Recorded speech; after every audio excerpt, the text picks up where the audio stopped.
heating season, cold weather's coming. Yes, even in the desert, even in Southern California.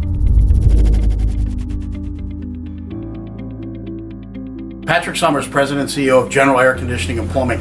Hey, listen, heating season, cold weather's coming. Yes, even in the desert, even in Southern California, but anywhere you are in the country, the weather's getting cooler.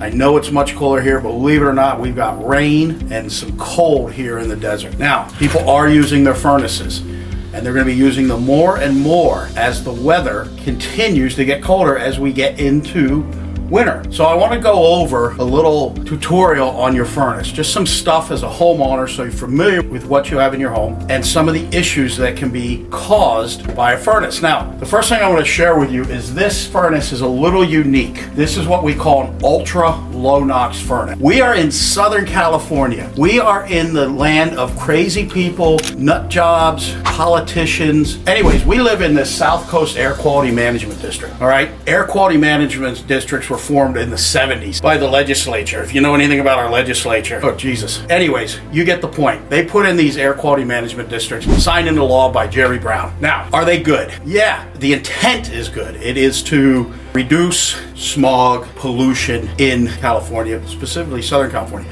Now, if you don't do a little research, you'll know that the biggest contributor to smog and pollution is the geography and the weather. Because you'd say, wait a minute, why doesn't a place like New York City have the smog issues? We're in like a bowl. So pollution can get in, pollution can't get out. You've got coastal conditions, mountain ranges, and everything like that. When people outside of California think about smog and pollution, the question is, why is it just LA? Is LA that dense? And there is a lot of aerospace industry and things like that, but a lot of it is just geography and weather. So anyways, I digress.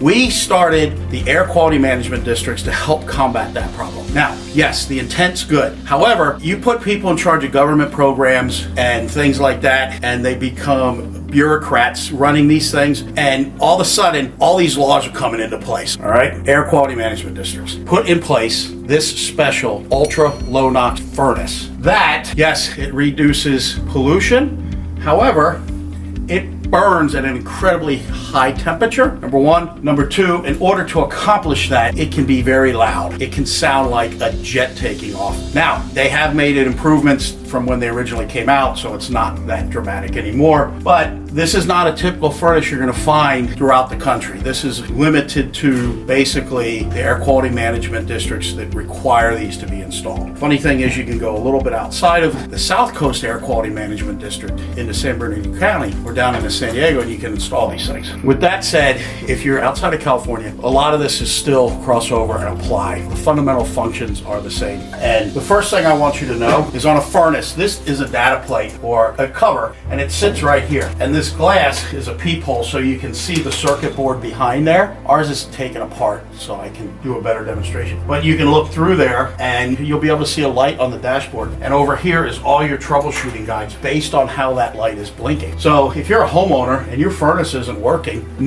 this happens to be a Lennox furnace, or you may hear FAU. FAU is forced air unit, okay? You can, if you're comfortable removing the panel that is normally on this, access this, look through here, see what the dots are doing, and get an idea of what's happening based on that, all right? Now, that doesn't mean you should go ahead and start trying to repair it yourself, but you can have an indication of what's going on. It's the first thing, if you have a furnace that's causing issues, you call a technician out. It should be one of the first things they're looking at. And again, all manufacturers on modern day furnaces, even the older furnaces, have these troubleshooting indicator lights based on what the system is showing as an issue. Just like your car, a mechanic will plug in and read electronically and get a lot of insight as to what's going on. So the other thing you're going to have on this is obviously the manufacturer. There's going to be a model number and a serial number. In that serial number is going to tell you the year of manufacture. On a Lennox and many pieces of equipment, digit 3 and 4 will tell you the year, all right? There's some manufacturers that, for whatever reason, they use some complicated coded system, but you can Google it, just take a picture of it, and it will be able to decipher and tell you the age of the unit. On this though, what Lennox has started doing is put the manufacture date. So this was manufactured for 2025, okay? You're also gonna have all the data on this unit, all right? You're gonna have gas pressures and electrical readings and everything like that. You're gonna see that's AHRI certified. That's very important. That means it performs at a certain level of efficiency. Keep in mind, it pairs with the rest of the system. This is only one component of an HVAC system. And then you're gonna have your clearances. So installation clearances for when you install a system. So just some data here so you know what that is. If you are ever calling somebody, you're trying to do your own research, you're trying to tell the company you're calling information, you can find the manufacturer, the model number, the serial number. All systems are going to have this. Sometimes it's placed inside here, all right? But for a lot of these units, you're going to have something similar to this. But you'll see the data plate. You're going to get all kinds of information there.